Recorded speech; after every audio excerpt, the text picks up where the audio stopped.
नमस्कार। Star born tarot channel में एक बार फिर से आपका हार्दिक स्वागत, अभिनंदन। आज की रीडिंग में हम ये देखने की कोशिश करेंगे कि आपकी पर्सनालिटी में ऐसी कौन सी बातें हैं जिन्हें आपको अभी लेट गो कर देने की आवश्यकता है तुरंत प्रभाव से। तो हमारे राइडर वेट टैरो डेक से हम देखेंगे कि ऐसी कौन सी आदतें हैं या क्वालिटीज़ हैं या बातें हैं जिनको आपको छोड़ देना चाहिए यदि आप अपने लाइफ में सक्सेस पाना चाहते हैं, एक हैप्पीनेस पाना चाहते हैं। ऐसी कौन सी बातें हैं जिनको आपको अभी छोड़ देना चाहिए। ऑल राइट, हमने अपने कार्ड्स को शफल कर लिया है। Just spirit guides and angels, please help me in finding correct messages for my viewers.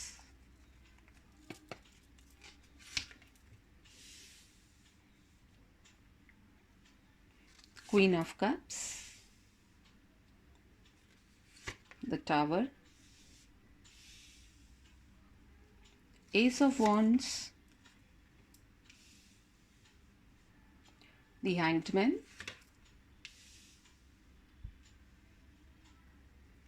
Lovers, Seven of Pentacles, the World, Ace of Pentacles. Below the deck energy निकल करके आई है night of cups.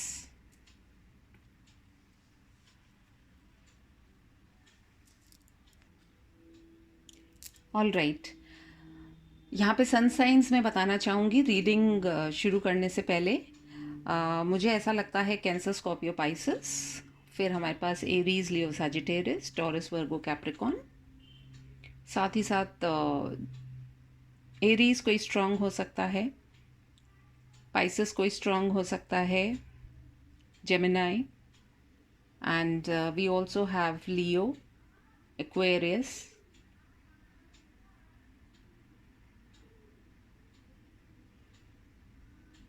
All right. So all right, sun signs तो हमने देख लिए, zodiac science भी देख लिए। रीडिंग हमारी है कि ऐसी कौन सी बातें हैं या ऐसी कौन सी क्वालिटीज़ हैं आपके अंदर या आपकी पर्सनालिटी का ऐसा कौन सा हिस्सा है कि जिसे आपको तुरंत प्रभाव से थोड़ी लेट गो कर देनी चाहिए, वो आदतें या वो क्वालिटीज़, क्योंकि वो क्वालिटीज़ नहीं है एक्चुअली, आपकी सक्सेस को वो रोक रही हैं। तो कोई परमानेंट चीज़ नहीं होती है, लेकिन फिर भी अभी हाल फिलहाल आपको क्या करने की आवश्यकता है ताकि आप अपनी सक्सेस को मैनिफेस्ट कर सकें या उसे अचीव कर सकें। पहली बात जो मुझे लग रहा है कि आप लोगों में से काफ़ी लोग ऐसे हैं जो कि अपने इमोशंस को अपने माइंड पे बहुत ज़्यादा हावी होने देते हैं। यदि आप सिर्फ इमोशनल फ्रंट पे ही बातों को सोचते हैं तो उससे होता ये है कि आप तो इमोशनल हैं, and being emotional is not a bad quality, but कई बार ये होता है कि सामने वाला जब आपके इमोशंस की कदर ही नहीं कर रहा है तो उसको इमोशंस दिखाने से फ़ायदा क्या है। तो समटाइम्स वो इमोशंस हमें हमारे छुपा लेने चाहिए, ख़त्म नहीं करने चाहिए, क्योंकि अगर आप ह्यूमन हैं तो आप में इमोशंस तो होंगे। लेकिन एक तो होता है ना कि जैसे दिल अपना हथेली पे लेकर के ही घूमना, वो करना बंद कीजिए। शायद आप लोगों में से काफ़ी लोग अपने दिल को अपनी हथेली पे लिए ही रखते हैं, या आपके जो पार्टनर हैं या आपके जो बॉयफ्रेंड या गर्लफ्रेंड या जिस भी रिलेशनशिप में आप हैं, यदि आप उनको बहुत ज़्यादा वैल्यू देंगे तो वो आपकी कदर नहीं करेंगे। कभी कभी अपनी कदर भी करवा लेनी चाहिए। तो सबसे पहली क्वालिटी तो ये है कि जो इमोशंस हैं उनको लेकर के थोड़ा सा आपको उन्हें छुपाना पड़ेगा, क्योंकि उसकी वजह से क्या हो रहा है कि आपके रिलेशनशिप में शायद वो सक्सेस नहीं आ पा रही है। कभी कभी थोड़ा सा कठोर भी बन जाना चाहिए, उसमें कोई बुराई नहीं है।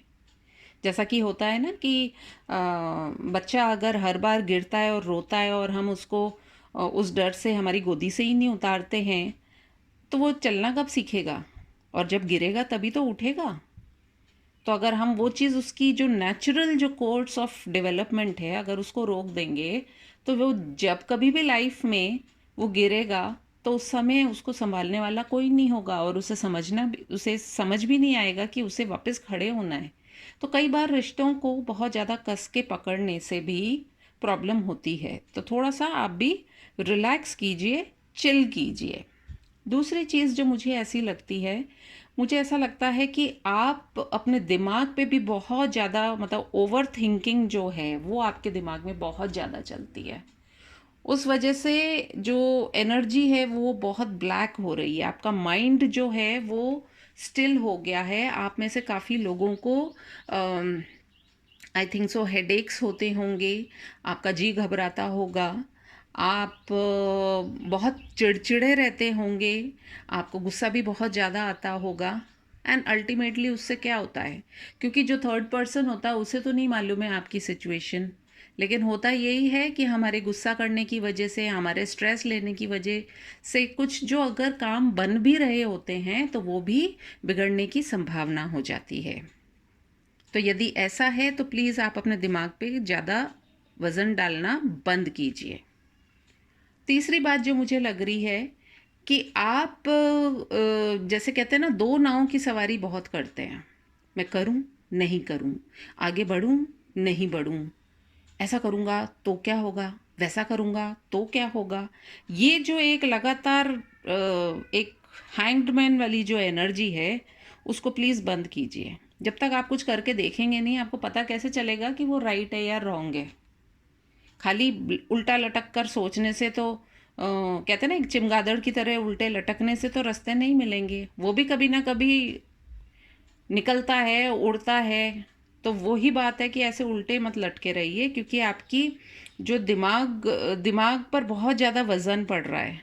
पूरा जो ब्लड सर्कुलेशन है वो दिमाग की तरफ बहुत हावी हो जाता है। आप में से कुछ लोगों को बहुत सिवियर हेडेक्स होते होंगे, और आपकी जो दिमाग की जो नसें हैं वो भी शायद बहुत ज़्यादा जिसको कि कहते हैं स्वेल हो जाती होंगी। आपको महसूस होता होगा, दिखाई देता होगा वाकई में, which is not good. So you need to stop doing that. साथ ही साथ मुझे ऐसा भी लगता है कि आप कई बार कोई काम करने के बाद में ना फिर सोचने लग जाते हैं कि अब इसका नतीजा क्या होगा। मतलब आपने एक्शन लिया नहीं है, उससे पहले आप रिएक्शन की चिंता करने लग जाते हैं। तो वो भी करना बंद कीजिए। Please live in the moment. कल किसी ने नहीं देखा, और जो पास्ट था वो जा चुका है। अब जो है आपके सामने वो सिर्फ आपका आज है। तो आज में ही आप अपने जिए। सेकंड थिंग जो मुझे ऐसा लगता है कि कई बार आप लोग में से काफ़ी लोग ऐसे हैं कि जो पैशनेट तो बहुत रहते हैं चीज़ों को लेकर के, कि मतलब एक नई शुरुआत करने में वो तुरंत रेडी रहते हैं कि मैं यहाँ इन्वेस्ट कर दूँ, मैं ये आइडिया लगा लूँ, मैं इसको ऐसे कर लूँ। लेकिन उनकी प्लानिंग जो है, जो उनकी स्ट्रेटजी जो है वो प्रॉपर नहीं होती है, यानी कि फाउंडेशन जो होती है वो स्ट्रांग नहीं रख पाते हो। इसीलिए आप में से काफ़ी लोगों ने ये देखा होगा कि जो आपने अपने पुराने कोई इन्वेस्टमेंट्स करे होंगे, आपको उनके फ्रूटफुल रिजल्ट्स नहीं मिले।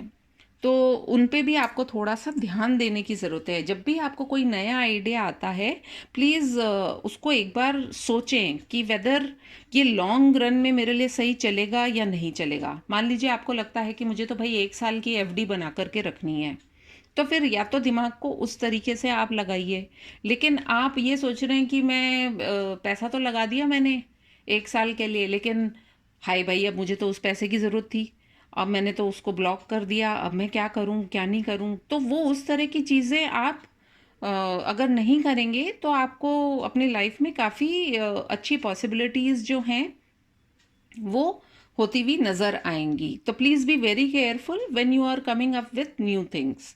साथ ही साथ जो आपकी लाइफ में आपको पर्पस नहीं आपका सॉल्व हो रहा, जिन बातों से, लोगों से, सिचुएशन से, या जो चीज़ें ख़त्म हो गई हैं, या पिछला जो हो चुका है, उस जो होते हैं ना चैप्टर को, जब हम कोई तस्वीर कोई किताब खोलते हैं और उसका पन्ना जब पलट देते हैं तो फिर हम वापस उस पन्ने को पीछे वापस पलट करके नहीं देखते हैं, आगे बढ़ते हैं। तो वो आपको करने की बहुत आवश्यकता है। साथ ही साथ आपके पास जो भी ऑफर्स आ रहे हैं, आपकी ये करंट एनर्जी है अभी हाल फिलहाल, नाइट ऑफ कप्स की जो आपकी करंट एनर्जी है, उसके अंदर जो भी ऑफर्स आ रहे हैं, उनके अंदर आगे बढ़ने से पहले वो आपके लिए कितने फ्रूटफुल रहेंगे, क्या उनसे आपको सिक्योरिटी मिल सकती है, प्लस जो आप इन्वेस्ट कर रहे हैं वो कितना प्रॉपर रहेगा। साथ ही साथ आपको जो भी आप जहाँ कहीं भी पर भी अपना इन्वेस्टमेंट कर रहे हैं, वहाँ पे आपके डॉक्यूमेंट्स और आपके पेपर वर्क सही है कि नहीं है, इन क्वालिटीज़ पे यदि आप ध्यान देंगे तो आप ये पाएंगे कि आपको सक्सेसफुल होने से कोई नहीं रोक सकता। क्योंकि मुझे ऐसा लगता है कि आप जब एक्शन करने का टाइम होता है तो उस टाइम आप अटक जाते हैं, और जब आप अटक जाते हैं तब आप सोचते हैं कि अरे मेरे को एक्शन कर लेना चाहिए था। तो ये जो बहुत दिमाग में जो अस्थिरता है उससे आपको बाहर उठने की आवश्यकता है। अगर आप इन चीज़ों को अप्लाई करेंगे अपनी लाइफ में तो आपको सक्सेसफुल होने से कोई नहीं रोक सकता। Let us see from the energy oracle cards also कि हमारे लिए क्या गाइडेंस निकल करके आती है।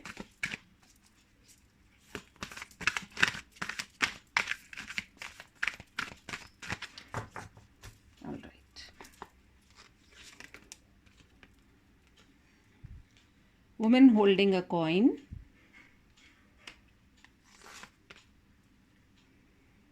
Man holding a heart.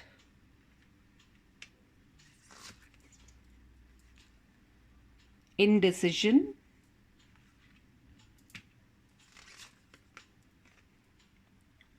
Hostilities.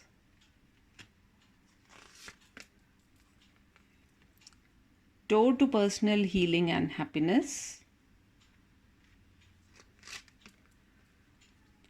Second chakra, Archangel Ariel. Below the deck energy है हमारे पास में women holding a heart. Important numbers जो आपकी लाइफ में हो सकते हैं जो मैं देख पा रही हूँ वो है 8, 26, 34, 36, 42, 44 एंड 45। ये आप लोगों में से कुछ इम्पॉर्टेंट नंबर्स भी हो सकते हैं, कुछ लोगों की एज भी हो सकती है, और कुछ के लिए ये सिर्फ कुछ इम्पॉर्टेंट नंबर्स हो सकते हैं, या स्टेजेस इन योर लाइफ हो सकती हैं, या पर्टिकुलर एज जिस पे आपने कुछ अचीव किया था, ऐसा भी हो सकता है। जैसा ये आपसे रेजोनेट करे इसे देखिएगा। एनर्जी ओरेकल कार्ड से भी हमको दिखाई दे रहा है कि प्रोबेबली आप वही इमोशंस की जो बात मैं कर रही थी, आप इमोशनली बहुत ज़्यादा सोचते हैं, और कहीं ना कहीं आप इस वजह से हो ये रहा है, because if we see over here we have man holding a heart. Below the deck energy है आपकी women holding a heart. Couple की बात कर रहे हैं तो आपके जो इमोशंस हैं वो इस समय आपके ऊपर बहुत भारी हैं, आप बहुत ज़्यादा इमोशनल हो रहे हैं। तो कभी कभी अपने इमोशंस को थोड़ा सा कंट्रोल करना होता है। You have to focus on your finances. Hostilities को हटाइए, इनडिसीजन को हटाइए अपनी लाइफ से। इनडिसीजन हमें यहाँ पर ये हैंगमैन के ऊपर आया है, वहाँ पे भी एक डावाडोल स्थिति है, तो उससे आप हटिए। साथ ही साथ अपने सेकंड चक्र को हील कीजिए जो कि हमारे सेक्सुअल ऑर्गन्स को रिप्रेजेंट करता है और हमारे इमोशन से बहुत ज़्यादा कनेक्टेड होता है, उसको आप हील कीजिए। Door to personal healing and happiness भी इसीलिए आया है ताकि आप अपनी लाइफ में एक हीलिंग और एक हैप्पीनेस को अनुभव कर सकें, एक्सपीरियंस कर सकें। So all in all I think काफ़ी सिमिलर कार्ड्स आए हैं। Let us see from the monology deck also कि हमें और क्या मैसेजेस निकल करके आ रहे हैं इस डेक से। साथ ही साथ मुझे लग रहा है कि आप अपने दिल को भी बहुत थाम करके बैठे हैं, आप अपने पैसे को भी बहुत जकड़ करके बैठे हैं, आपको डर है कि कोई आपसे आपका पैसा नहीं ले जाए, आप बहुत ज़्यादा डिफेंसिव भी हुए हुए हैं, और उसकी वजह से हो ये रहा है कि आपकी बॉडी में भी बहुत सारे एक्स एंड पेन्स हो रहे हैं। आपको अपने आप को हील करने की बहुत ज़्यादा ज़रूरत है।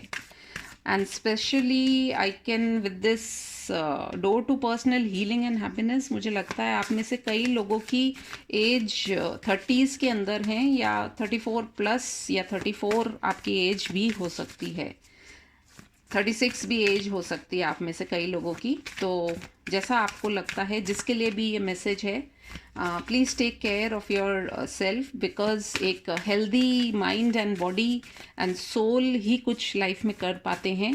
तो अगर आप फिज़िकली हेल्दी नहीं हैं या मेंटली भी हेल्दी नहीं हैं, तो first you need to work on that. पैसा तो कभी भी आ जाता है लाइफ में, कोई इतनी बड़ी बात नहीं है, लेकिन पहले हमें अपने शरीर को, अपने मन को स्वस्थ रखना होता है। All right, let us see with the monology deck क्या मैसेजेस निकल करके आते हैं। Beautiful message, a time for healing. देखिए, हीलिंग बहुत इम्पॉर्टेंट पार्ट है आपकी लाइफ का। Your hard work is paying off. आप जो भी आप काम कर रहे हैं, मेहनत लगा करके, मन लगा करके, उसके रिजल्ट्स आपको ज़रूर मिलेंगे। And specially I am surprise ये कार्ड आया है because we have the new moon approaching us very soon.